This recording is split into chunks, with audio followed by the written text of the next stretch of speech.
Alrighty, and so we are at Western Reserve Academy. Yes, sir. New spot, huh? Yep, this is my new home.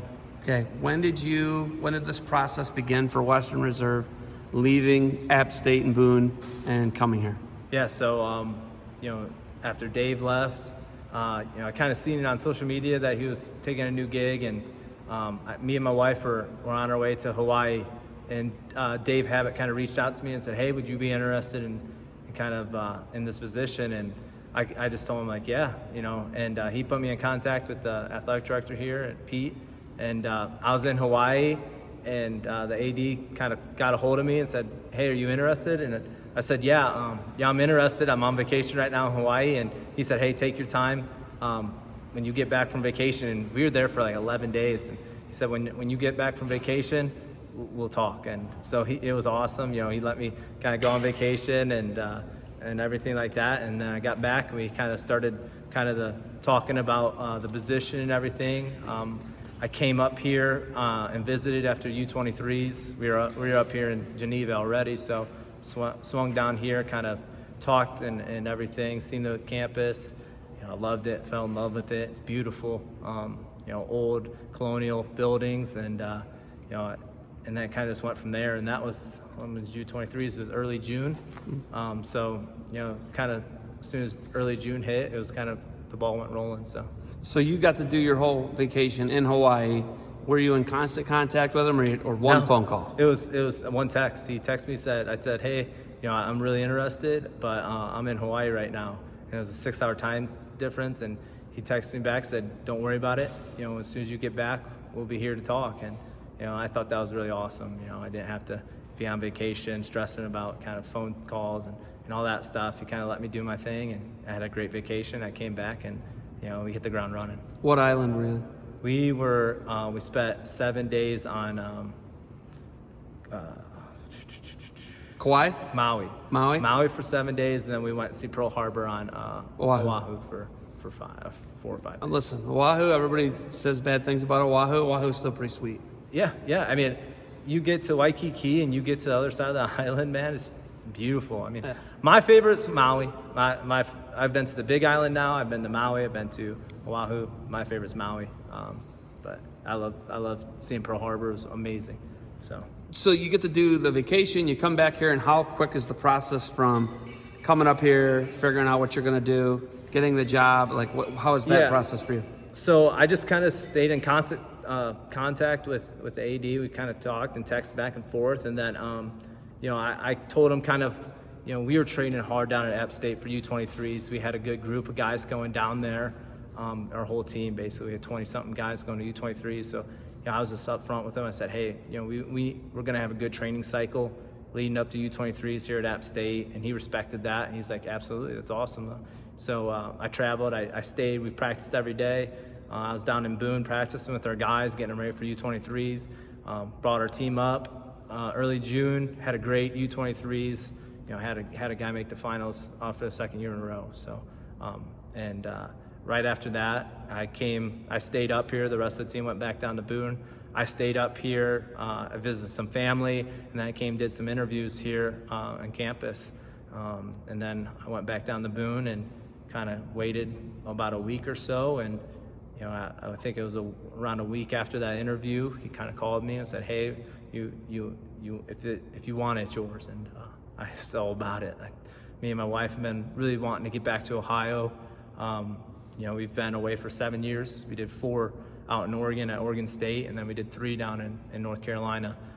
So we were ready to get back to family. This location is beautiful. It's perfect because it's an hour and a half east of where my family's from, and it's an hour north of where Emily's family's from. So it's kind of that perfect kind of middle. It's 10-15 minutes from Kent State, where me and my wife went to school. So it's a great area for us. We couldn't be happier. Is it a throttle down situation going from 7 years of D1 coaching to now you're in a prep school?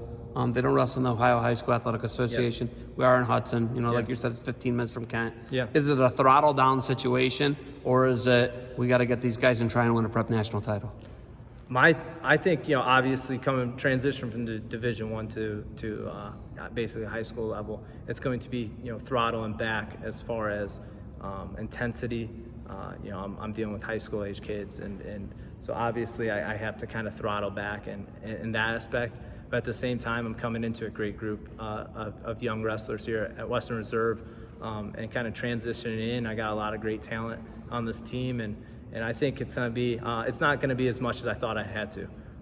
There's going to be obviously some kids on the team that I'm going to have to kind of start working fundamentals, and that's what we're doing right now. Kind of working fundamentals with the guys, so as soon as the season hits, we're kind of in full stride leading the Ironman, because I think I got some guys on the team that can do pretty well this year, and then down the road, I want to be one of those teams that's talked about like a Blair or Wyoming Sem at that prep level. So it's not going to happen overnight, and I understand that, but I'm ready to kind of battle with the best of them. 10 minutes from the Walsh Ironman. Yeah. Right? I actually drive 10 minutes away. Yeah, drive past it on the way from my wife's family. I drive right past the exit, so that's gonna be like almost like a home field advantage. You excited for Walsh Ironman to start? Yeah, I can't wait. First competition, right? That's gonna be the first competition. Yeah, getting into Walsh, getting my guys ready for Walsh. It's the best high school season tournament. In season tournament in the country. I mean, ever since I was a little boy, it was like you win an Ironman, you're the man, you're the guy, and I'm excited to get a team there. I've been recruiting there for the last 7 years. It's be funny to sit in the corner now, but I'm excited. I'm really excited for that one. This is a boarding school, and they have day students, so there's now you can recruit. Yeah, you have to recruit. Absolutely, it's literally a part of what you do. Whereas like OHSAA, they recruit, they're suspended. The school's got to pay a fine, whatever, fire them. You guys literally you're trying to get kids here. Yeah, kids don't come here normally to go to Youngstown State, Kent State, Cleveland State. They're coming here to go to Case Western Reserve. They're coming here to prepare to go to Harvard, to get into Princeton, Cornell, Brown, Yale. All the Ivies. They're trying to get on all the Ivies. They're trying to get into Duke, UNC, the service academies. Right. So, and then, NYU, University of Chicago, because it's not all just D1. I don't know if people understand that. Exactly. So knowing you have to go to get as far as a student athlete who can either board, you can get out of state kids, or you can get local kids. Right. You got local kids who board. Right. What is that transition going to be like to you to try and go get kids who are mainly elite level schools, Ivy service academies? What changes for you now? I mean, it's just got to find the right kids for this program, reaching out and finding kids that are very serious about, one, their academics, and two, obviously wrestling. So it's, it doesn't differ that much from, recruiting at the college level. You want to get, at the college level, you want to get the best students, the best wrestlers. It's very similar to that, but it's just going to be a kind of different level. And I'm learning kind of, who I need to be looking at and everything like that. But my biggest thing, and I kind of talked to Pete about this, is it's just about getting the kids to see this place. If I can get a kid kind of committed to coming and checking out campus and looking at it, this place will sell itself. We have a beautiful wrestling room here. It's a beautiful campus. Like I said, it's like 1800s colonial buildings. It's beautiful, and it's just getting the kids here, getting the families here, and kind of making them feel like they're gonna be family. And that's the one thing, is it's just building the culture. I wanted to do that, starting as fast as I can. So, having these Tuesdays and Thursdays workouts is starting to build the culture with the kids. So. Mitch Clark was here, and he did this pin turn camp that he does, TikTok camp. And he was like, I feel like I'm in New England. Yeah. It's legit like that feel. It doesn't feel like you're in Ohio, right? Yeah. I mean, I talked to my wife about this, and it's like we lived 15 minutes away when we lived in Kent, and we knew Reserve was here, but we never kind of been through. We've been through Hudson, but this is kind of tucked away in Hudson, and once you come on campus, it's beautiful. Like I said, old buildings, and our wrestling room's a beautiful old building, 2 full mats, and it's great. All right, I saw some lightning. We're gonna call this a lightning rig. I know you guys got to get home. You got stuff to do. Oh, yeah, got houses to look for in the area. Yes, sir. Do you got anything else for me? Yeah. Last thing I got is we're running these on every Tuesdays and Thursdays, just open mats. It's structured practice from 6 to 7:30 every Tuesday, Thursday, free. Anyone can come, and this will go all the way up till about when school starts in mid-August. So, you know, as many guys as we can get in this room, and you know, we'll have structured practice. And then kind of starting in August, we're working on starting up our youth wrestling club, or just it's going to be called Miller Wrestling Academy.